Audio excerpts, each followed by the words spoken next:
I'm Chahat Avasthi from Team Plexus, covering the INSEAD Summit for Social Entrepreneurship. I have with me the architect himself, Professor Hans Wahl, who will be talking to us about hyperurbanization, the challenges it poses, and the solutions that can possibly be there. Professor, thank you for joining us. Oh, it's a great pleasure. Thank you. So we'd like to know about you. What are those things in life that you care about the most? Well, I'd say certainly my family, my children, my young grandson, but also the world in which they will live in the future, the world that my grandson will grow up in, the environment that he lives in, the kinds of services and the community that surround him.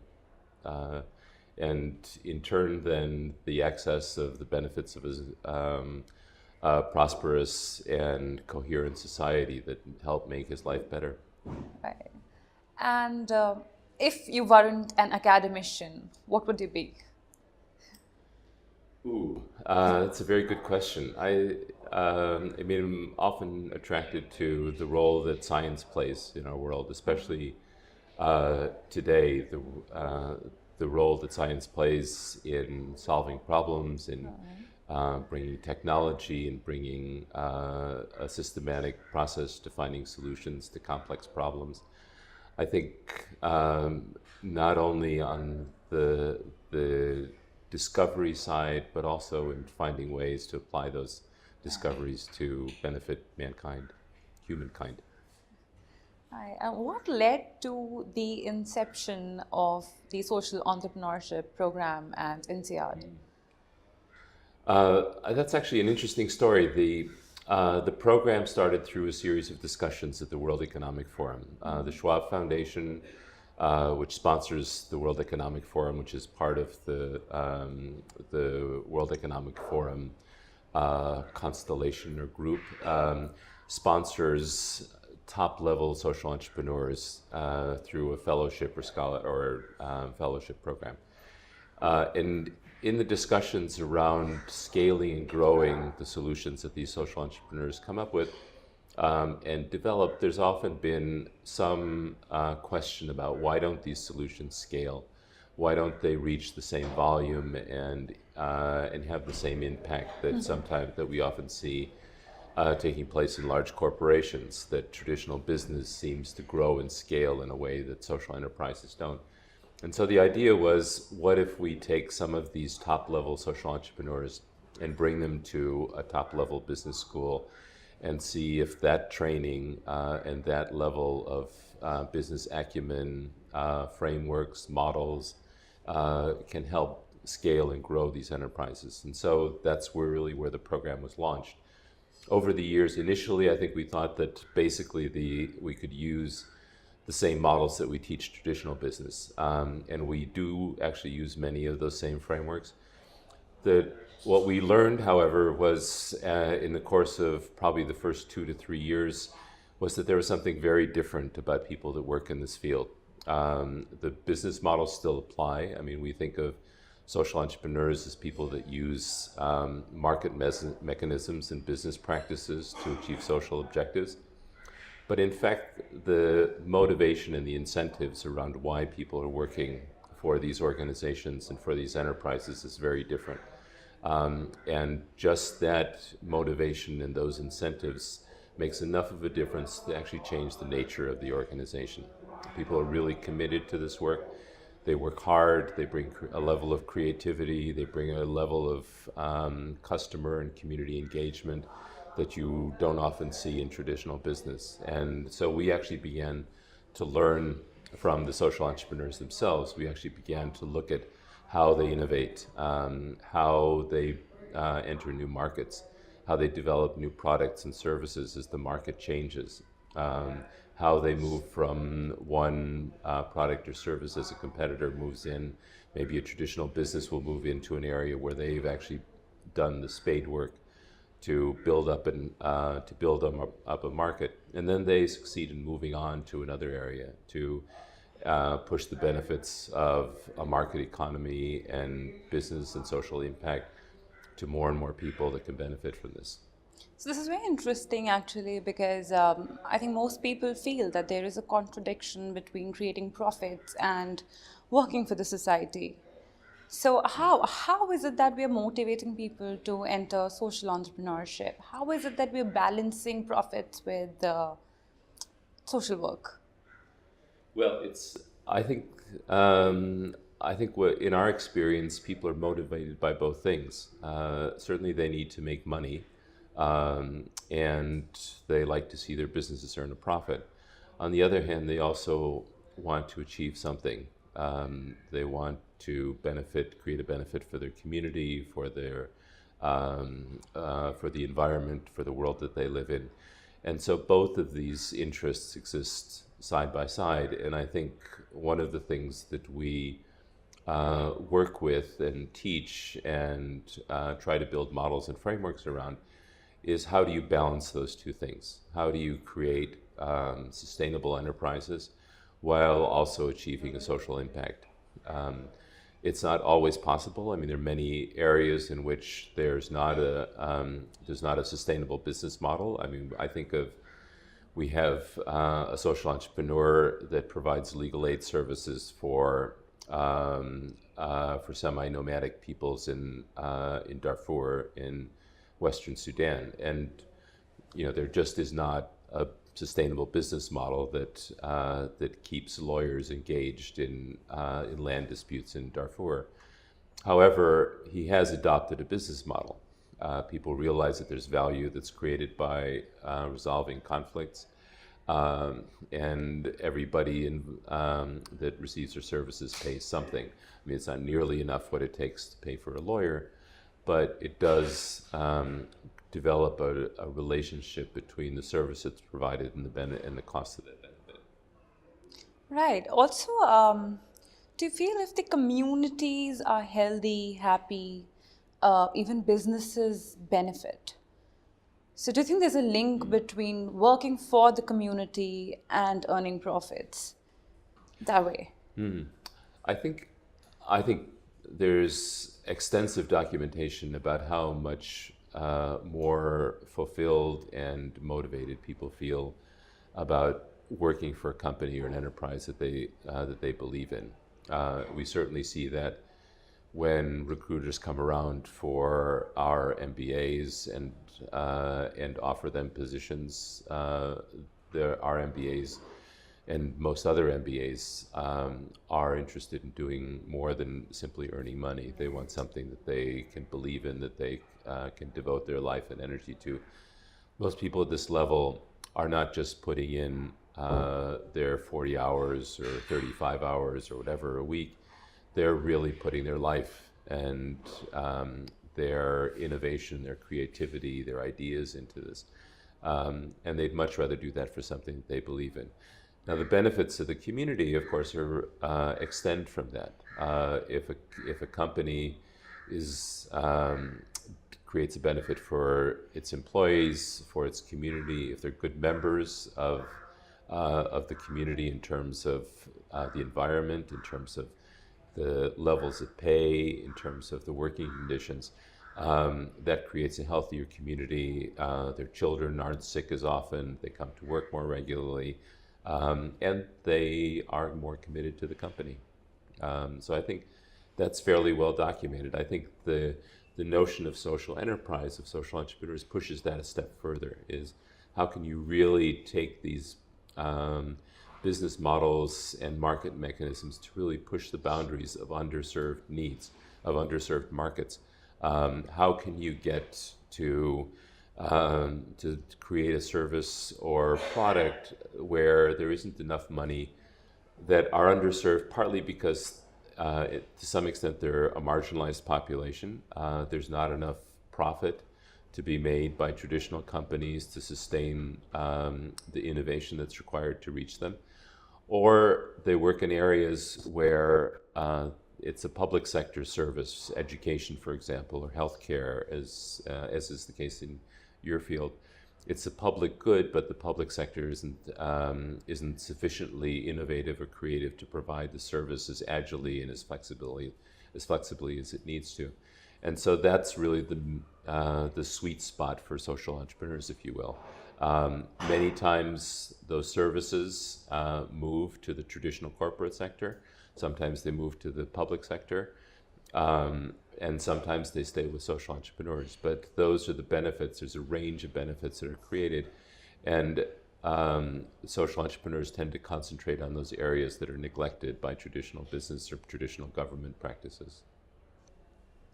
So, Professor, in this summit, we're talking about hyperurbanization. So can you talk to us about what it means and how it impacts lives in urban areas, how it impacts migration, how it impacts aging, and what's the impact on energy? As we developed the program for this summit, we looked specifically at the issues of India. We looked specifically at what are the challenges that India as a nation is facing. And one of the distinctive things that stands out is the rate at which urbanization is happening here. And I think that poses both a number of challenges, but also a great number of opportunities.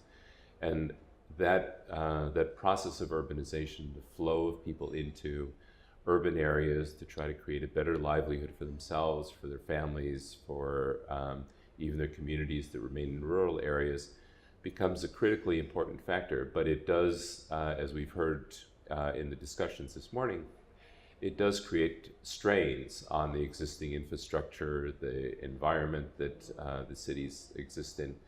And it puts pressure on those services that are provided.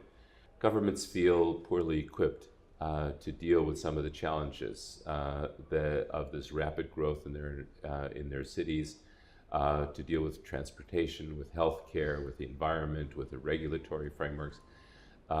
So we selected 3 of those issues: healthcare and aging, migration and the labor force, and then energy, to look more closely, both from the perspective of leading thinkers and innovators, thought leaders, academicians, and practitioners in the field, to see what kind of gaps exist in the services and the products and the innovations that are needed to address these issues, and try to come up with market solutions. And those market solutions can create an opportunity to provide better services and address some of these deep-seated needs within urbanization.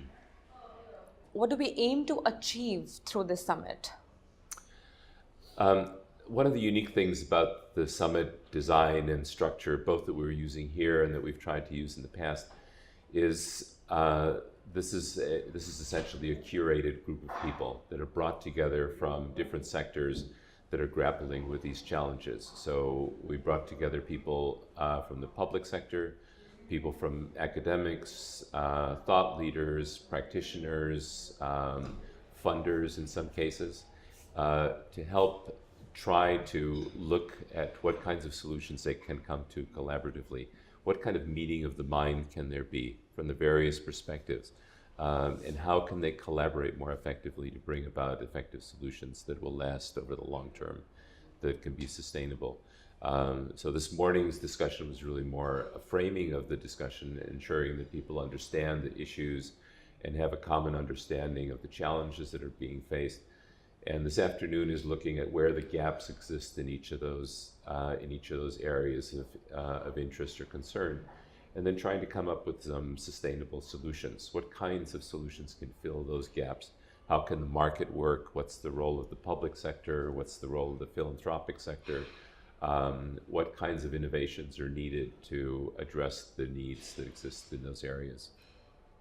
So according to you, how can the government, the civil society, and the entrepreneurs come together to find a solution? I mean, of course, the summit and a dialogue, that's one way. What are the other ways we should be exploring? Well, I think the structure that we'll be using this afternoon is one, to identify what those solutions might be, and then to look at who amongst those actors will take them up and how they can work together. So in the case of elderly care, for example, one of the topics that came up quite often today. There's certainly a role in terms of the role of the government, in terms of providing a regulatory framework and providing and adjusting and fine-tuning its services. There's certainly a role for entrepreneurs that comes in the form of creating services and addressing needs more effectively and more flexibly than the healthcare system might be able to do. And there's also a role for traditional business, for the hospitals, the medical service providers, for other actors in the field, to be able to find new solutions that are inspired by people outside their systems. So it really broadens the population, the group of people that they talk to outside of their own group of constituents or customers or employees. One of the things we've done, quite a number of these now, we try to do a summit like this every year. Last year's summit was in Armenia, and at the end of that discussion in Armenia, we actually came up with a series of 5 pilot projects. And those pilot projects bring together each of those stakeholders on a common solution and try to engage them together to work collaboratively. And one of the critical roles in that discussion was the role of the funders, the role of the investors. And many times their position was that we will be very eager to fund good solutions, but those good solutions need to be collaborative solutions. How can all of you be involved and engaged in bringing about a single solution to a particular problem, rather than having 5 people or 5 organizations or entities working independently on addressing the needs of the transport for the elderly, for example, or access to care facilities or recreational services for people with disabilities. How can all the stakeholders work together to provide a more efficient and effective service? Yeah, I think that way we have more ideas and it smoothens the process. Exactly, and you don't have, you have solutions that are collaborative, where the public sector provides services, especially services of scale, that it can do very effectively. The private sector tends to be very good at growth, at initiating efficiencies in the system. Entrepreneurs are very good at coming up with new and innovative ideas, solutions to problems, those solutions outside the box of what normal, traditional solutions might fall into. And the investors often are they provide the incentive, they provide the financial resources to enable these innovations to take shape. In this summit, we're talking about healthcare and aging. Do you think technology can play a role in easing lives for the aged and in improving healthcare outcomes? Oh, I think technology has played a transformative role in this sector. Number one, first in providing up-to-date monitoring data about the health status, blood pressure, cholesterol, all sorts of indicators that are important for healthcare monitoring, without necessarily having to place that person in a care facility, even when there are health problems that exist. So technology and the ability to link that technology to the individual have been transformative in terms of providing some flexibility, and in terms of providing and allowing that person to lead a normal, healthy life. Then, of course, in terms of emergency services, the technology has been transformative as well, in terms of providing speedy access to emergency care services that are needed. And beyond that, the types of innovations that are taking place in terms of to compensate for some of the deterioration that takes place in muscles and bone strength and other physical attributes that enable people that are getting older to lead healthy lives, has also been a major change in the ability of healthcare services to provide the kind of care that's needed by the individuals, and enable them to grow and to lead a healthy life in their elderly years. Thank you so much, Professor Wahl. Such an insightful discussion. Thank you very much. It's been a pleasure.